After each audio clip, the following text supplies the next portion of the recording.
One of the folks from the MTA said these occurrences are so infrequent, even compared it to somebody getting struck by lightning.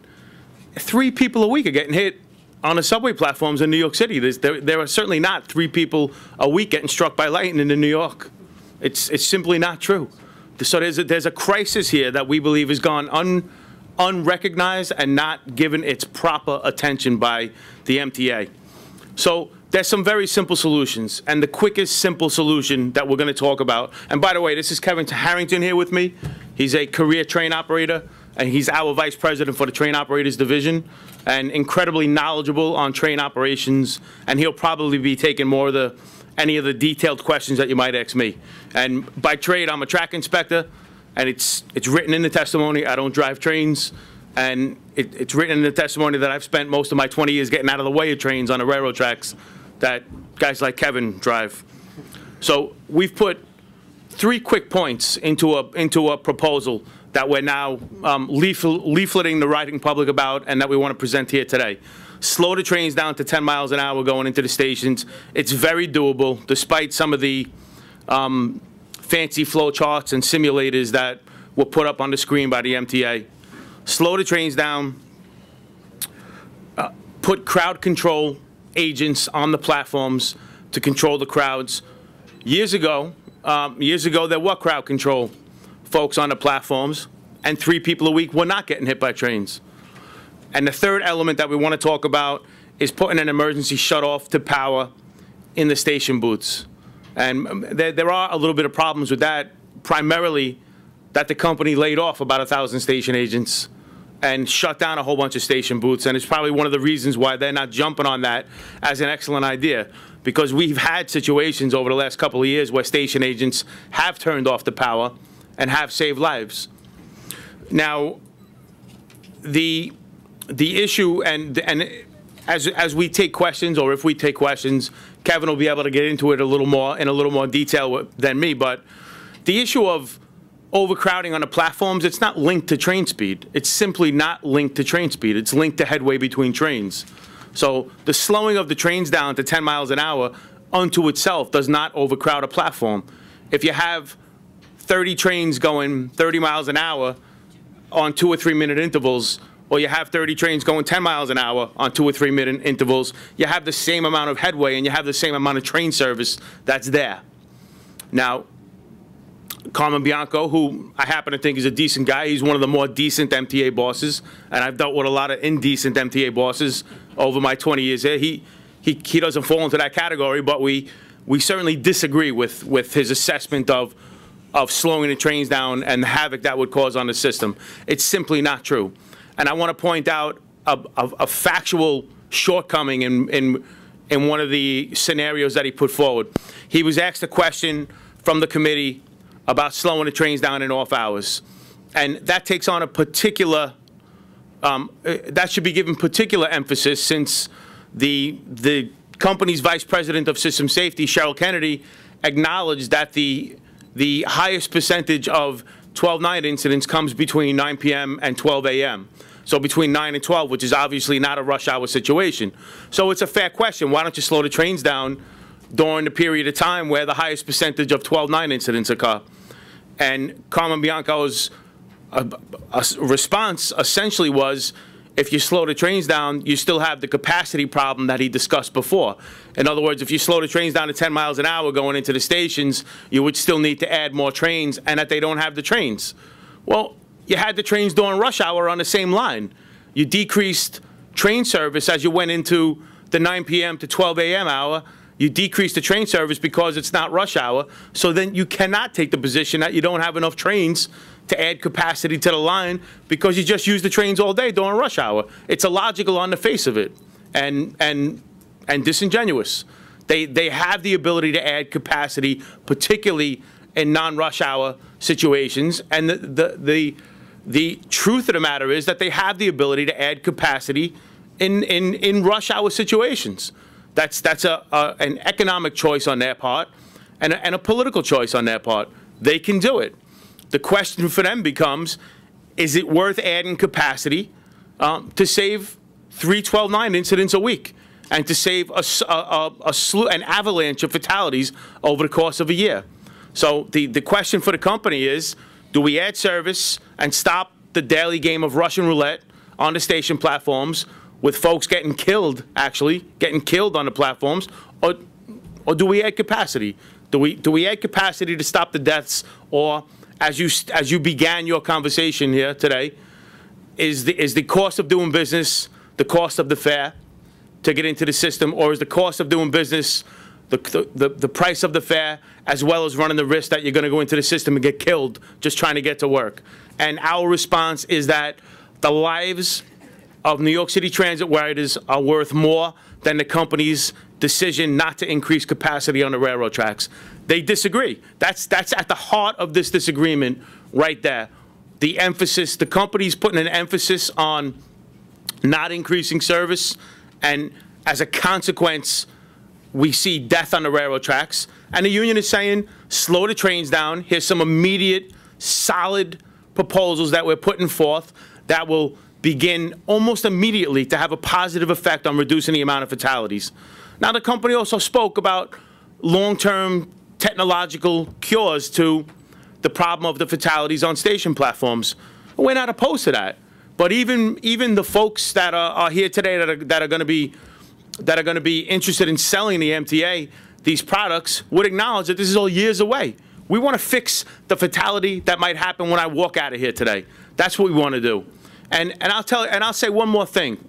The truth of the matter is that if you take a look at the MTA board, the folks on the MTA board, their wives and their children and their husbands are not riding this system day in, day out.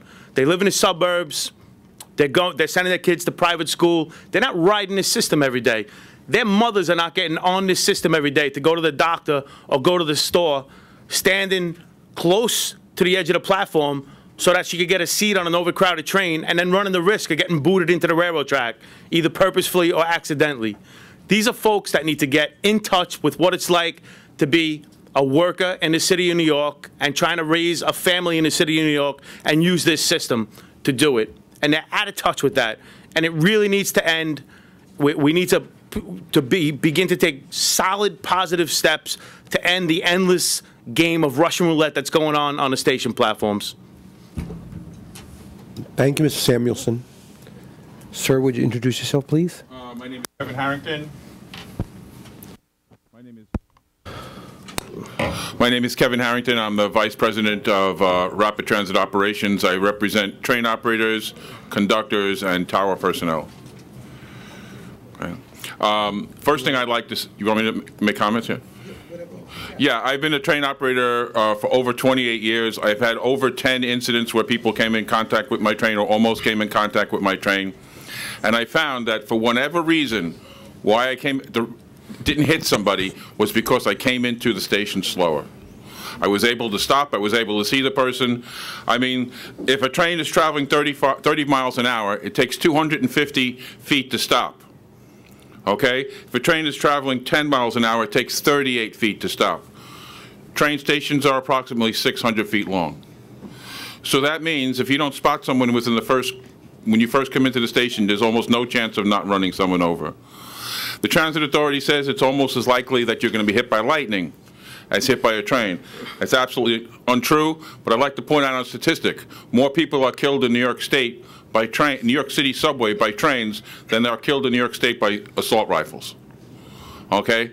The governor's taking great action to ban assault rifles, and the Transit Authority, basically what they came here and told you today is, we're not doing anything today. We gave you the reasons why we're not going to do anything tomorrow. Thank you very much. This is just collateral damage for the 55 people who got killed. We'll make a few announcements, and that's it. Everything else you come up with, we'll have objections to. They said that the doors won't work unless you have automatic trains. Absolute lie. Every day, train operators come into the 14th Street Union Square station and stop right on the dime so the portable platforms can come out on the downtown side. So you don't need automatic trains to have station doors if you want to do that. But that's in the future. It won't save any lives now. If we wait 5 years, we're talking about 250 more New Yorkers will be dead. I don't want to be the person to tell families that you have to wait for a solution to stop people from dying.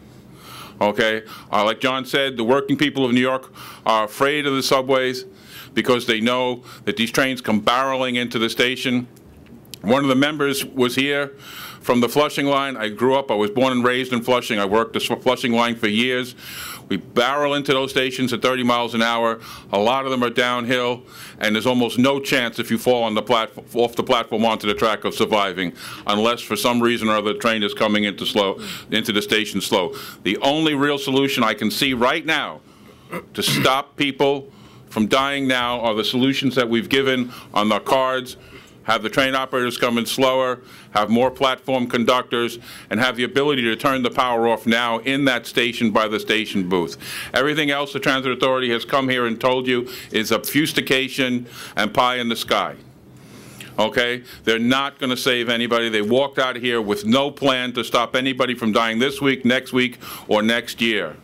And as a train operator, I'm tired of the hundreds of people I have to deal with every year who are my coworkers who are traumatized by having passengers either killed or almost killed by their trains, having to walk around the train and see a mangled body of somebody underneath your train. And then the Transit Authority will come here and tell you that they treat our members nicely. They do not. They put them into the workman's compensation system. Every worker who tries to stay home and deal with the trauma loses considerable wages. If I myself right now had a person jump in front of my train and it was fatal and I went out on workman's compensation, I myself right now, based on what I get paid, would lose almost $2,000 a month in income. Okay? Most of the people, all the people who go out on workman's compensation for these traumatizing incidents lose considerable amount of money. Many of them never come back to train operation. Many of them come back to train operation reluctantly. Okay? There's hundreds of conductors out there who will never think of becoming a train operator for just the fear. It's not really right that the Transit Authority is not going to do something to prevent my colleagues and friends who I represent from having to come to work with the possibility of killing somebody. Okay, it's just outrageous that they just came here and sat here and told you in so many technical words with a wonderful presentation, we ain't doing anything. Okay, a person died last night. People are dying every day on the trains. The announcements don't work. People zone them out. They sit in the subway, there's so much white noise, the people's ears are turned off to begin with. Okay? It's just, you just stand there and they make all sorts of announcements. You never hear them because you just block them out because they're white noise. Something has to be done now. The announcements don't work. Pie in the sky don't work. The presentation that we have made today is a real way, based upon people who work in the subway, to stop people from getting run over and killed by trains. Thank you. Thank you. I just have